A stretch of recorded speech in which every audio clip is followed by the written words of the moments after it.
All right. I have absolutely no idea what I am doing, but I just got Gloomhaven Buttons and Bugs, a little Kickstarter thing that they did, and I am going to try to play it on the videos because I hear this is how people are communicating nowadays.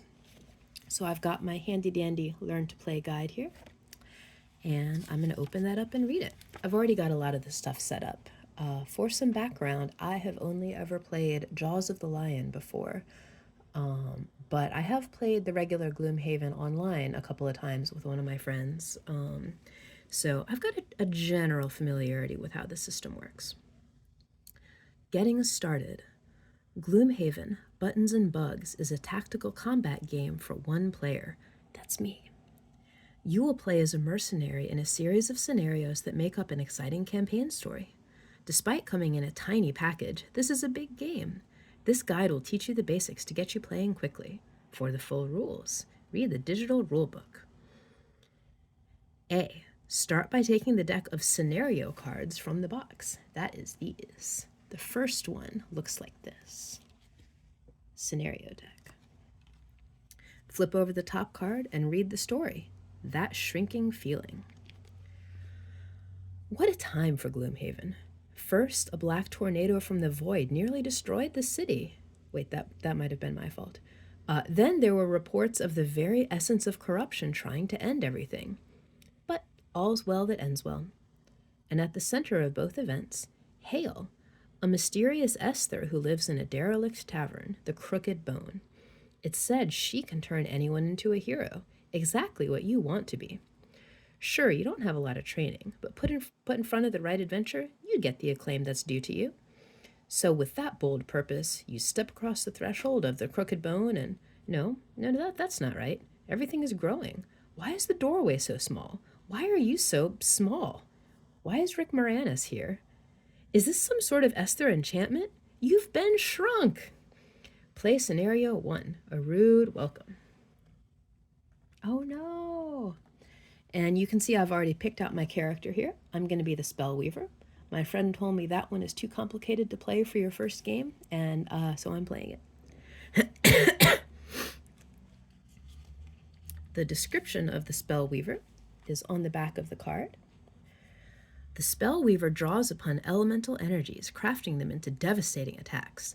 The process is exhausting, but the ether can also renew their stamina, giving them the longevity they need so long as they can avoid enemy attacks.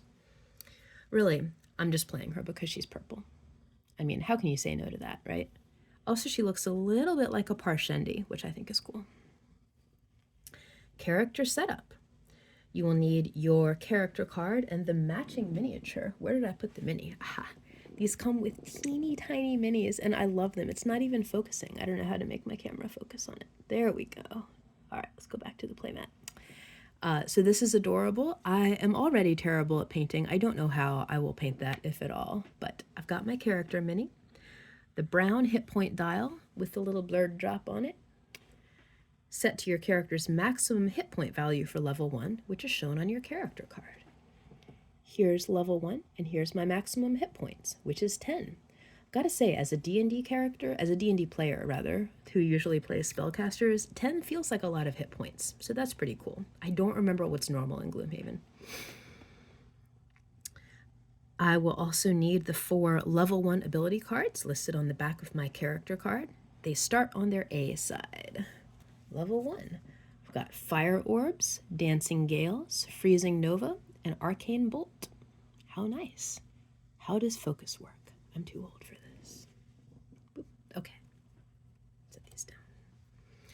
Your brown character attack modifier tray. That's this one. Place a white cube in the topmost spot. And it looks like this is how we determine randomness for each turn instead of drawing out of a deck of cards or, rolling a d20, which is pretty cool.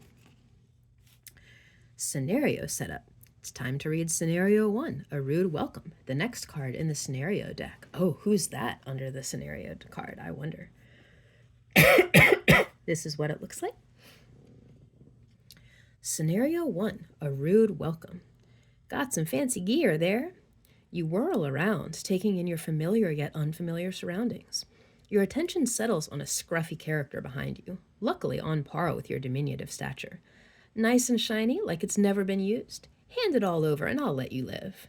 Well, that simply won't do.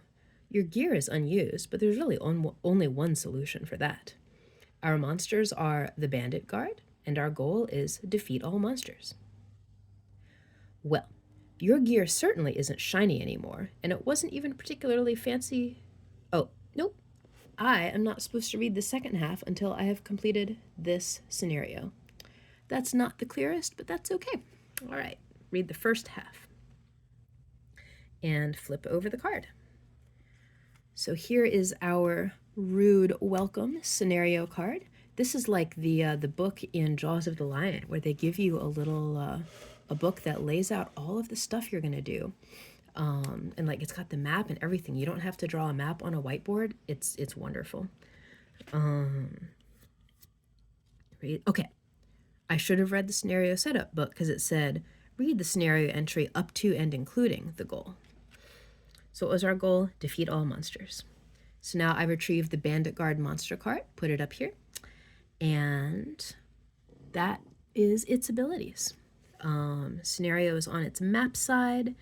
Some hexes have terrain with special rules. I'm not going to worry about that right now, but some of those are hazards, like traps, which will deal damage to me. Some of them are obstacles that I cannot move through unless I have leap.